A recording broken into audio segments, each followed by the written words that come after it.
Broşürde uygulama şekli kısaca tarif edilmiş. Önce 500, sonra 1000, en son olarak da 1500 kum zımpara yapıp sonra buhar uygulayın diyor. Bir sonraki videoda çok detaylı olarak uygulamayı göstereceğim. Şimdilik merak ettiğim bir husus var. Hep aklıma takılan bir soruydu bu. Kaba diş zımparadan ince diş zımparaya geçmeden uygulama yapılırsa hemen sonrasında buharı vursak nasıl sonuç elde ederiz onu göreceğiz. Bu elimdeki malzemeler araç farlarının yapımında kullanılan solit polikarbon levhalar. Bununla yapacağız deneyimizi. Önce levhayı 6 eşit parçaya bölüyorum. Her bir kısmı farklı kalınlıktaki zımpara ile zımparalayıp sonra buhar uygulayacağım. Böylece sıralı zımpara yapmaya gerek var mı yok mu anlamış olacağız.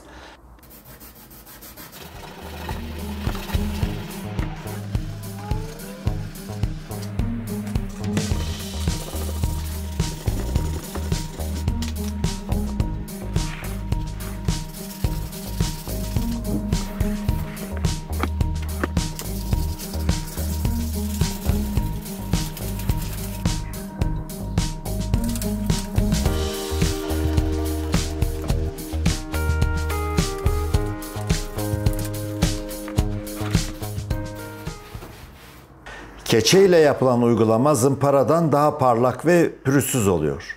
En kaba uygulama olan 180 kum görüntüsü bu şekilde.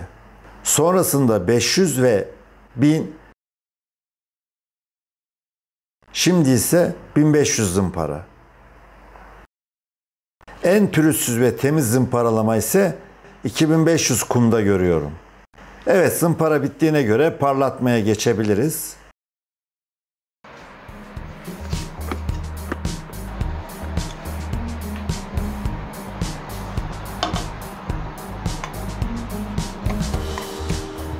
Kloroformu kupaya döküp cihazın fişini prize takıyorum.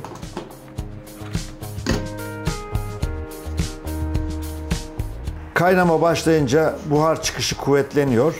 Yaklaşık 2 dakika sonra buhar çıkışı başlamış oldu.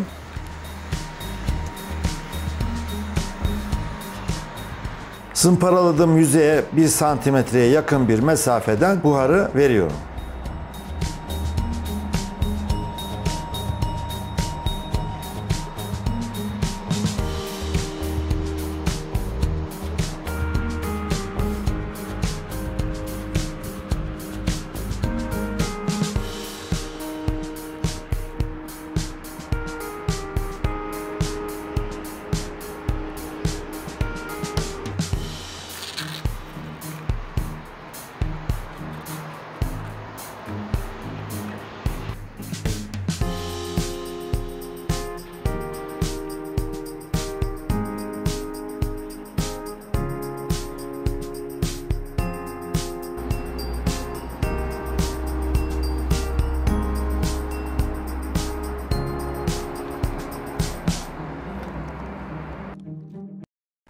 Evet, uygulama bitti. Şimdi sonuca yakından bakalım.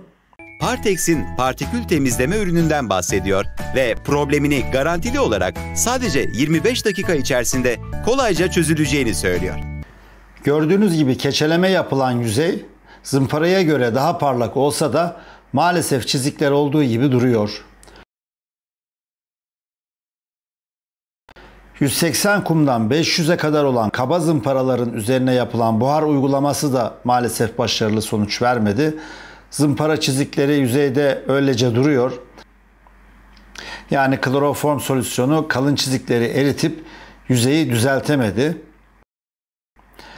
Hatta 1000 kum bile işte durumunda, yani idare eder. 1500 kum fena değil, başarılı diyebilirim.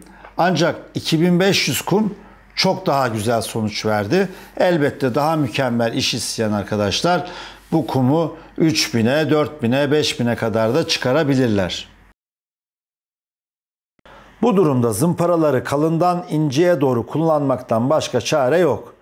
Kısaca 200-300 kumu yapıp üstüne hemen bir buhar uygulaması yaptığımızda iyi bir sonuç elde edemiyoruz. Far yüzeyinde ileri derecede sararma varsa Duruma göre 200-300 kum veya keçe ile yüzeydeki sarı tabakayı kazımalısınız. Sonra 500 veya 600 kum zımpara ile puslu tabakayı temizlemeye devam etmelisiniz. Aşırı sararma yoksa, sadece yeni puslanma başlamışsa 200'den 600'e kadar olan kaba zımparaları kullanmaya gerek yoktur. 800 veya 1000 kum ve üzeri zımparalara geçilerek işlem tamamlanmalıdır. Solüsyon buharının bir başka avantajı da far yüzeyindeki büyük çatlaklar hariç kılcal çatlakları tamir ediyor olması. Buhar çatlakların arasına sızarak yüzeyi eritip bir nevi dolgu yaparak çatlakların görünmez olmasını sağlıyor. Şimdi bunu görelim. Kılcal çatlak oluşması için defalarca vurmama rağmen bir türlü çatlak oluşmadı ve en sonunda polikarbon levha kırıldı. Kırık en belli olmayacak şekilde nasıl tamir edilir onu göstermeye çalışacağım. Parçaların kırık yüzeylerine kloroform solüsyonunu bolca sürüp hızlıca parçaları birbirine birleştirip sıkıca oynatmadan bastırıyoruz. Sonrasında 1500 ve 2500 kum zımpara yapıp buharı uyguluyoruz. Sizlere göstereceğim bir başka far parlatma yöntemi de elinizde kloroform solüsyonu yok ise alternatif olarak aseton da kullanabilirsiniz. Şimdi bu köşede aseton uygulamasını deneyelim. 1500 kum ile zımparalayıp sonra buharı uygulayacağız.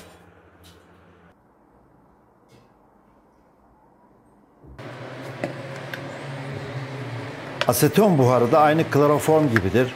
Kaynama sıcaklıkları birbirine çok yakındır. Aseton 56 derecede buharlaşırken kloroform da yaklaşık 60 derece civarında buharlaşıyor.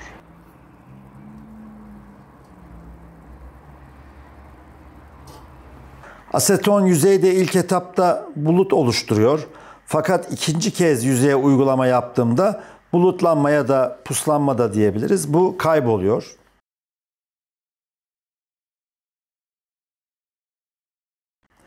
Aseton uygulaması da genel olarak fena değil ama kloroform daha başarılı.